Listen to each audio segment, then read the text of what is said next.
Samedi 14 avril. Savonnières-en-Perthois, dans la Meuse. Une belle journée de printemps, placée sous le signe du soleil. Pourtant, nous n'en profiterons pas, puisque nous allons descendre sous terre, dans le gouffre de la Sonnette, qui s'ouvre dans les carrières souterraines.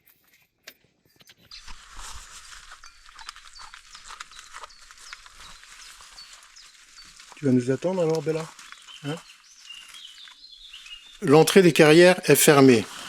Et même s'il ne s'agit pas de la caverne d'Ali Baba, il faut faire une demande pour pouvoir y accéder et obtenir la clé de l'énigme du cadenas qui en protège l'accès. Nous entrons dans le royaume de l'obscurité permanente, que nos lampes vont repousser un court instant pour nous permettre de rejoindre l'entrée du gouffre.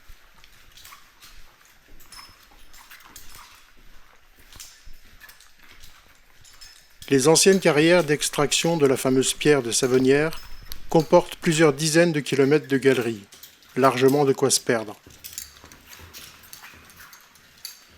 Les spéléos ont donc réalisé des balisages pour pouvoir accéder facilement aux différentes cavités qui s'ouvrent dans les carrières.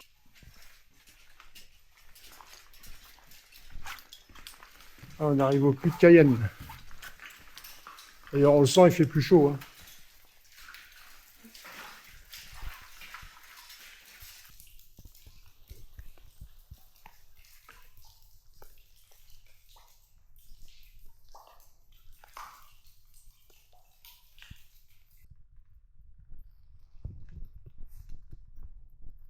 De nombreux dessins et graffitis recouvrent les parois des galeries. Certains, réalisés avec soin, témoignent d'un sens artistique certain. Malheureusement, beaucoup ne font qu'exprimer, quoique de manière éloquente, les élucubrations obsessionnelles de leurs auteurs.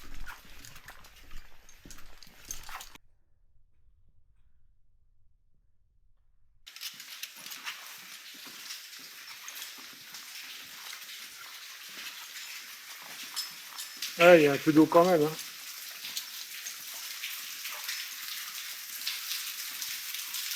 Bon, heureusement, on descend pas là. L'abîme de Savonnières est un puits d'environ 80 mètres de profondeur. Il a malheureusement été presque complètement comblé par les carriers, qui ont vu l'opportunité de se débarrasser de toutes les pierres inutiles.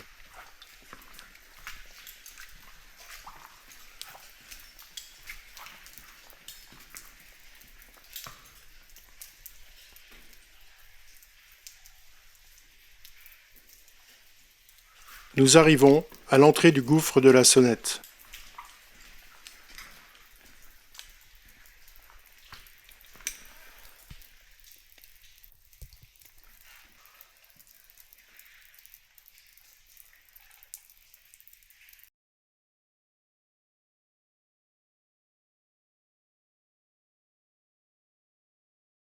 Une courte désescalade nous amène à un beau puits de 30 mètres, le puits des Grands Cercles, suivi de plusieurs autres puits et ressauts qui conduisent à 85 mètres de profondeur.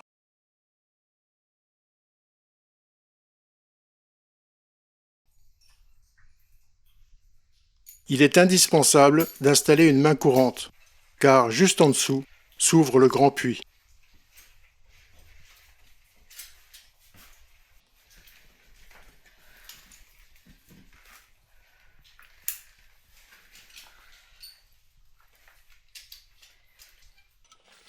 Allez. La corde est installée et la descente du puits des Grands Cercles peut commencer. Prenons le temps de bien l'apprécier.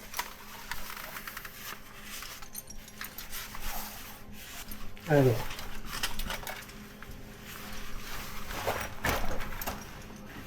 Le départ, un peu étroit, cède rapidement la place à un grand vide impressionnant.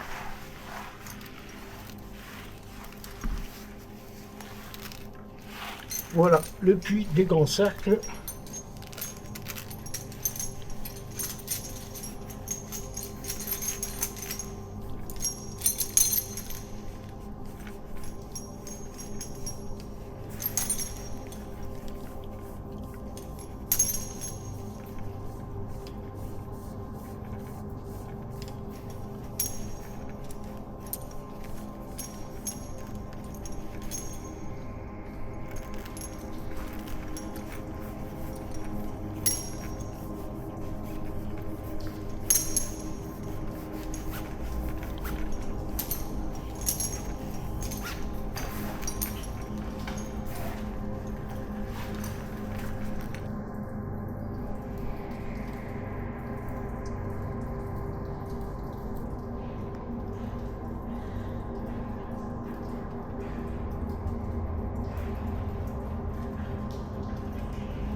Une petite verticale de 4 mètres, au départ également étroit, fait suite au grand puits. La mise en place d'une corde facilitera la descente et surtout la remontée. On utilisera les 2 parois pour accrocher la corde. De cette manière, on pourra éviter que celle-ci frotte contre la roche, qui est le plus grand ennemi des cordes. En effet, les frottements répétés de la corde sur la roche pouvant arriver à la sectionner, il est donc impératif d'empêcher tout frottement.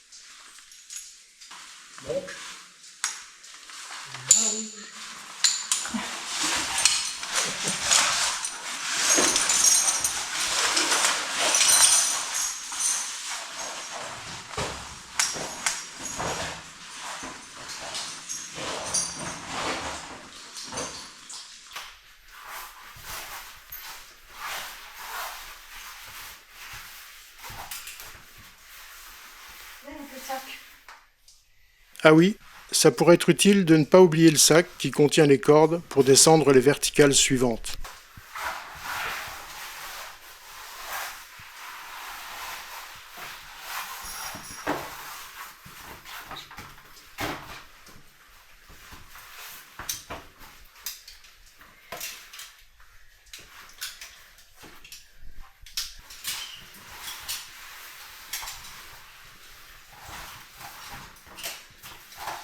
Un petit morceau de galerie conduit au puits suivant d'une dizaine de mètres. Mais avant d'y arriver, il faut passer le fort bien nommé relais de la douche. En plus, il faut s'y arrêter pour installer la corde. Aujourd'hui, ça ne mouille pas trop, mais quand même. Ça mouille quand même aujourd'hui, hein. Ça mouille toujours. Oui, c'est fait, mon temps. Peut-être changer le joint du robinet parce que c'est flippant maintenant.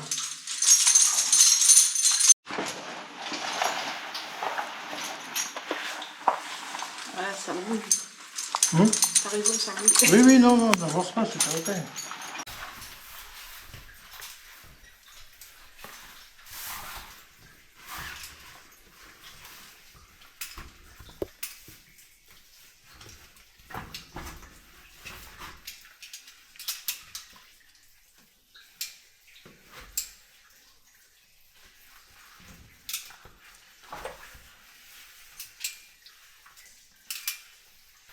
Le départ du puits est bien serré. Pour descendre, ça va.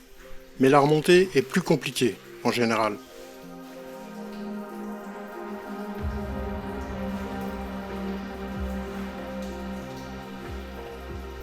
Voilà, le passage étroit est franchi. La suite est tranquille. Pour l'instant, on ne pense pas à la remontée. Enfin, on essaye.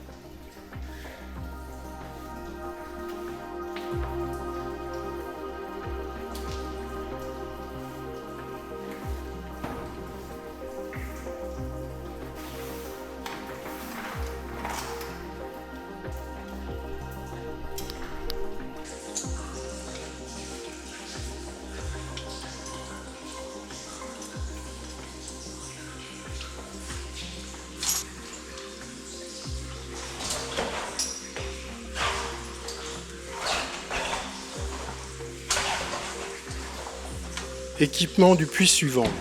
Un peu moins de 10 mètres. Même principe. On utilise les 2 parois de roche pour éviter les frottements.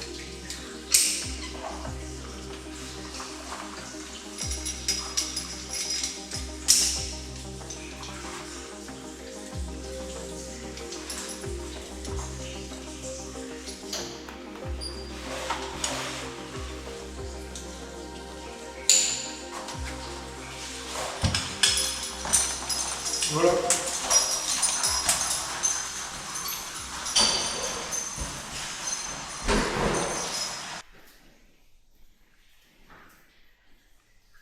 Ici, pas de difficulté particulière, pas de départ étroit. Le luxe.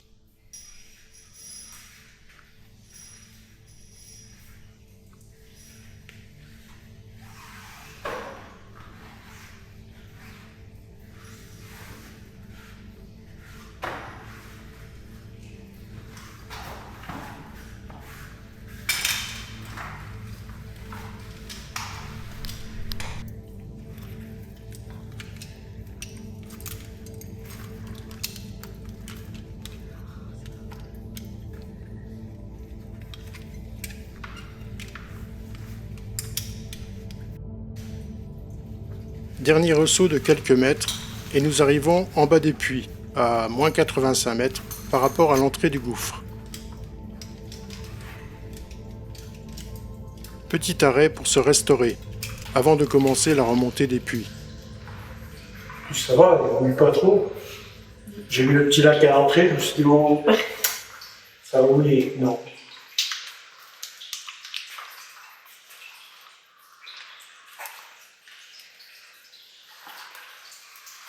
Tranquille, on n'entend pas de voiture aussi.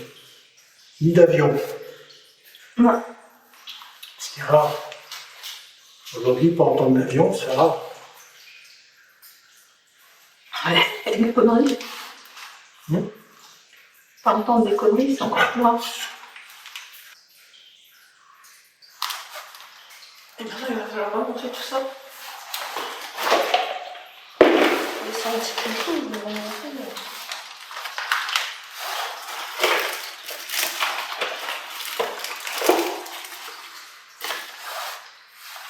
On apprécie encore un peu le calme, seulement troublé par le bruit des gouttes d'eau qui tombent du puits situé juste au-dessus.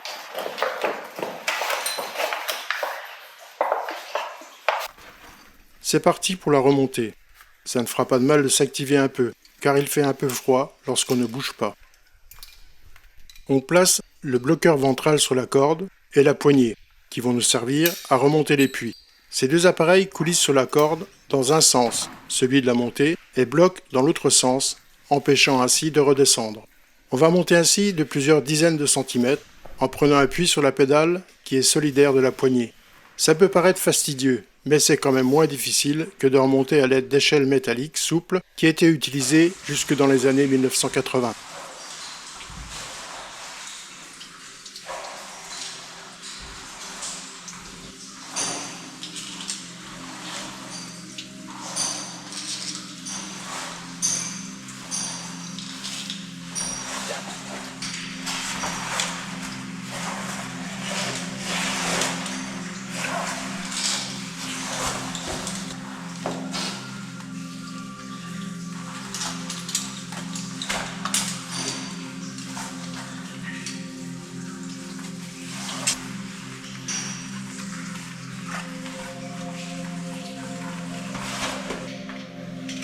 Le dernier qui remonte doit démonter les équipements installés et tout remballer dans les sacs.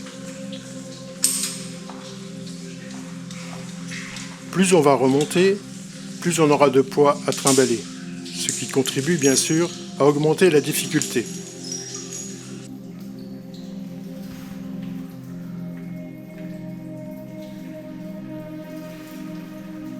Remonter du puits de 10 mètres avant le relais de la douche.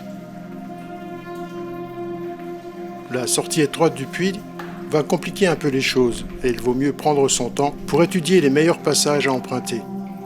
L'autre solution est de passer en force, mais on laissera ça aux jeunes qui n'ont pas forcément besoin d'économiser leurs ressources.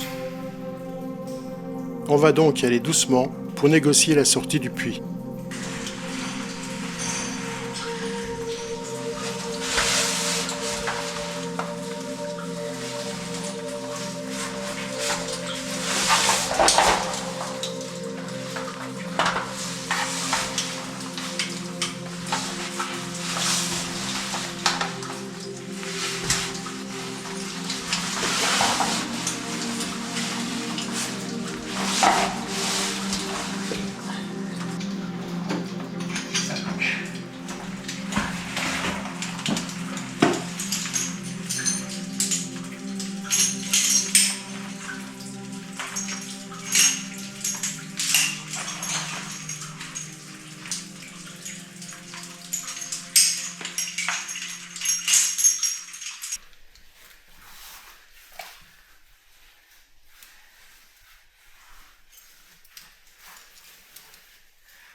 Ouais, t'as pas froid? Ça va. J'avais plus froid tout à l'heure. Ah oui. Là, en montant, là, ouais. C'est Ça sûr réchauffe. pour sortir où ça chauffe. C'est fait pour ça. Faut bien que ça ait une raison. Ouais, il faut bien que ça serve à quelque chose, Ouais. quand même. Sinon, Quand même. si en plus on avait froid en montant, Ah. galère. Ouais, tout à l'heure, j'avais un peu froid. Moi. En bas, ouais, c'est un peu frais.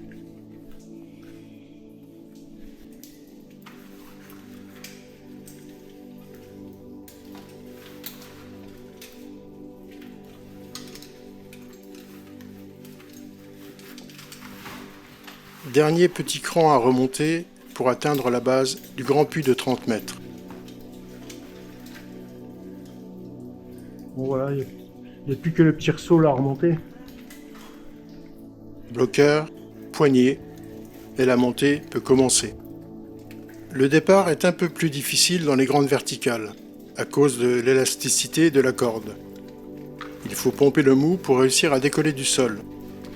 Ici, 30 mètres, ça va. Mais dans des verticales de 60, 80 mètres ou plus, l'élasticité est plus importante, sans parler de l'effet yo-yo assez désagréable. On a toujours l'impression que la corde va casser. Pourtant, c'est l'inverse. L'élasticité est un facteur de sécurité important. Les fabricants doivent donc trouver le meilleur compromis pour limiter l'effet yo-yo tout en garantissant un facteur de sécurité maximal. Bon, c'est ce qu'on se dit quand on est suspendu sur une corde à plusieurs dizaines de mètres de hauteur. Sinon, mieux vaut prendre son temps. Ici, c'est le dernier puits, pas grave. Mais dans des gouffres importants, comportant plusieurs grandes verticales de 100 mètres voire plus, il faut absolument éviter de s'épuiser. Surtout qu'il y a en général d'autres passages difficiles, comme des étroitures, qu'il faut franchir souvent avec un sac bien lourd à traîner, et qui ne trouve rien de mieux à faire que de se coincer partout. On peut aussi essayer d'apprécier ce beau puits qui figure dans beaucoup de livres dédiés à la spéléo.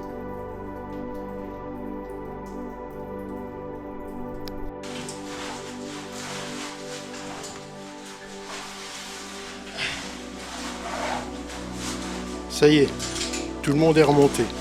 Il reste à déséquiper le puits et la main courante d'accès.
Oh bah, on se fait vieux, hein.